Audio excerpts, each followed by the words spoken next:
Hey friend, Roger Christofferson here again with another first listener review, and I was very excited to get this album and babble about it a little bit. But before I get into all that, just want to ask you to like, share, and subscribe to keep this music alive, because as I always explain, that's what we do. We talk about music, I babble a lot, and then people sometimes comment and tell me I'm off my rocker or that they totally agree.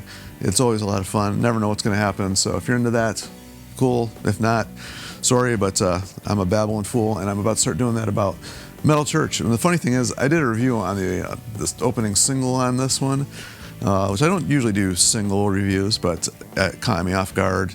I remember there wasn't a whole lot coming out that week, but the song Brainwash Game on here, I already did a review on that one, so nobody watched it. So go ahead and check that one out. I got like hardly any views on that one. I don't care. I still love this band. There's one of the, like, I wouldn't call them thrash. They're kind of like on the verge sometimes, but they're definitely just, to me, just a heavy metal band.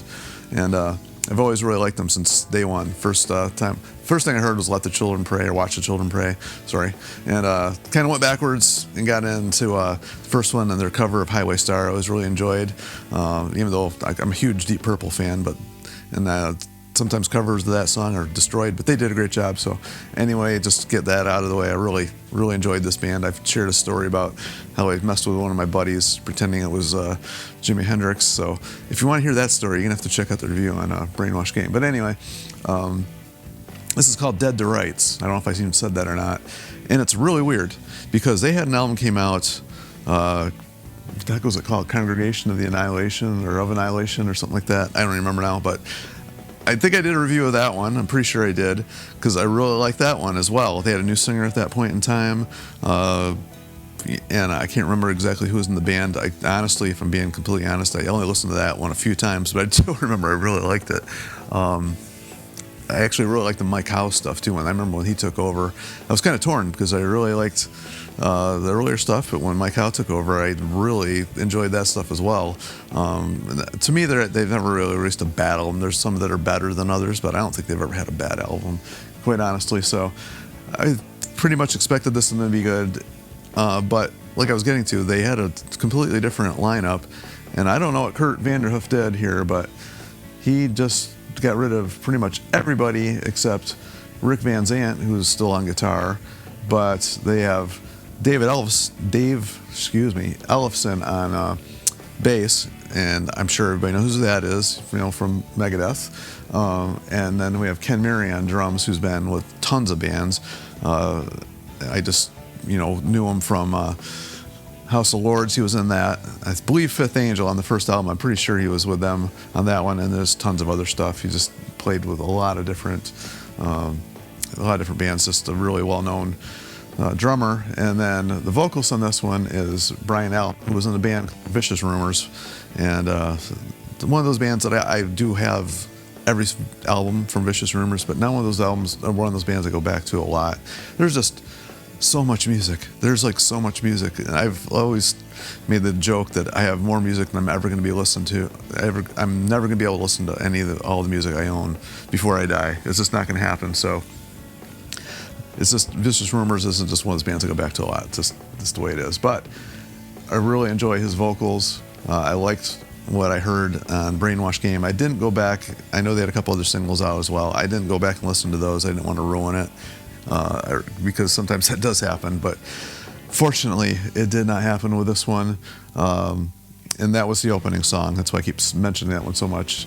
Brainwash Game was the opening track on here. FAFO was another single that they had released, and I think I had heard it. Like I said, I didn't go back and listen to it, but when I heard the song, I was like, man, this sounds familiar. So it's very possible that I went back and had heard it at some point, but didn't know what it was, and didn't pay much attention to it. I don't remember going and watching it or listening to it or anything, but that was a cool song too, very heavy. I'm probably gonna say very cool a lot in here, so if you're gonna do a drinking game, be ready, be prepared to have the shots ready to take one every time I say cool. But I definitely enjoyed that one too. It had a pretty cool, hard driving riff to it. Kurt never lets me down with his stuff. He's got a bunch of side projects and stuff. Not a bunch. He's got a couple side projects that I really enjoy. And he always seems to come up with some interesting riffs without, going too far off the beaten path. But definitely enjoyed listening to that one. Trying to check I actually wrote down a couple of notes. That one was, I would rate that as one of the more upbeat ones on this one. The title track on here slowed down just a little bit, but not much. It's just more of a mid-tempo thing. But I don't know how to explain that one, but there was moments in here where, and I was actually talking with the bass player. We had the little band practice last night. I was talking with our bass player that I kept hearing elements of old Priest throughout this whole album, and this is one of the ones where I heard it, and I couldn't really put my finger on like what song, but somewhere on the early, like even the Rockarola type album, and the early stuff, Sin After Sin era Priest, I kept hearing like little, especially when they went to the slower parts of the songs, I just felt that coming in, and the singing on this has that higher register stuff, and especially when they do like harmonies, songs like that one actually right there, Brainwash Game had it quite a bit. Songs like Feet to the Fire, it's not, I'm just like, I didn't write this down or anything, I probably should have, but there's a super high harmony going on like very often that just sends chills up your spine. It's awesome in a good way. It's just cool stuff. And even though he is very reminiscent of the earlier vocals, was it David Wayne? I forget it's him. Man, I draw a blank there. Singing, and it just, he has that. The earlier sound doesn't have any Mike. To me, it doesn't sound like Mike Howe at all. But it has his own unique style, while remaining true to like the Metal Church sound. Which, if you didn't like the Mike Howe vocals, Mike had a very unique vocal style, and I know some people didn't care for it. I actually thought it was pretty cool.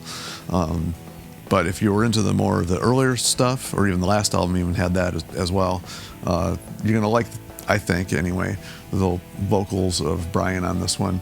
He just, I don't know, just has that. Well, he has his own style too, but even higher. Just he just has these really screeching high background vocal stuff, and every now and then just does it during the leads too. So I know I'm really babbling on this one, but I just really enjoyed the vocals on this one. I think it really kept the song strong and unique vocal melodies as well, especially on. I was reading here, like I wrote down, Heaven Knows.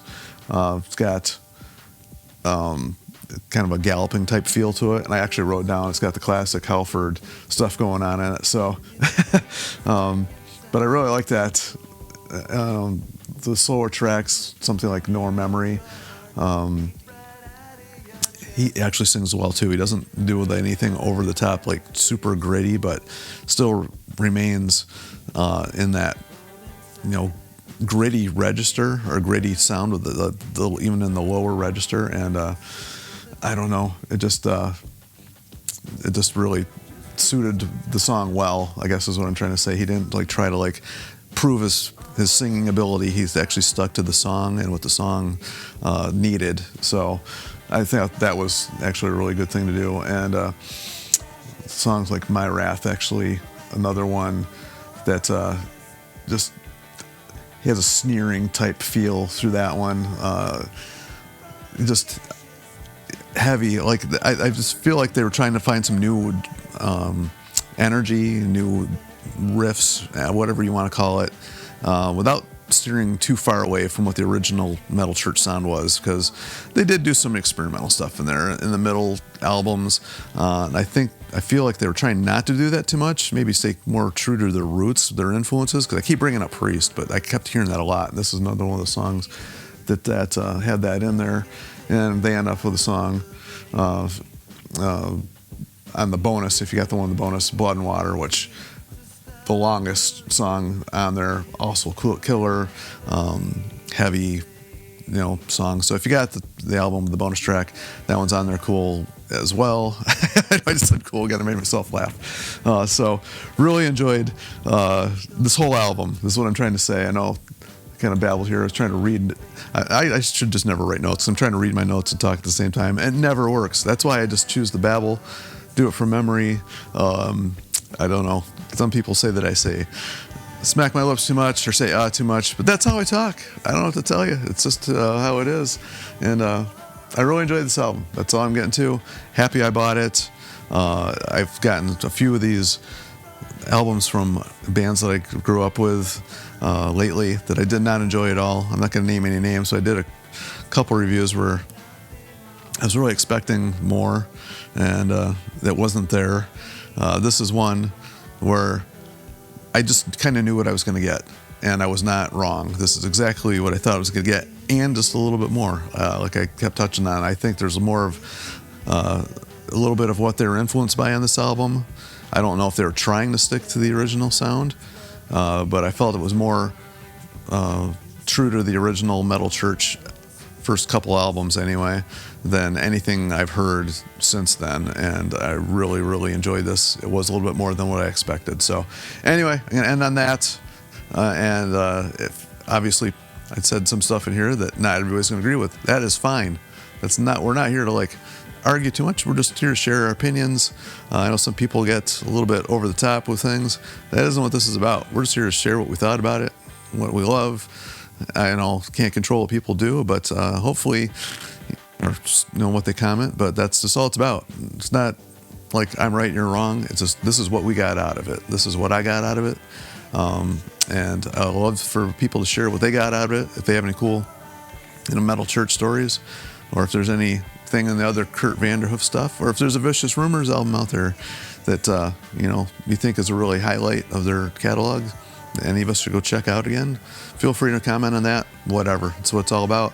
And I'm sure it's gonna be a little bit before we hear another Metal Church album, but hopefully they keep putting them out, because if it's the quality of this one, I'm gonna be ready and willing to hear it. But in the meantime, I'm gonna probably spin this one a few more times. I've really been enjoying it. So until next time, we'll see you.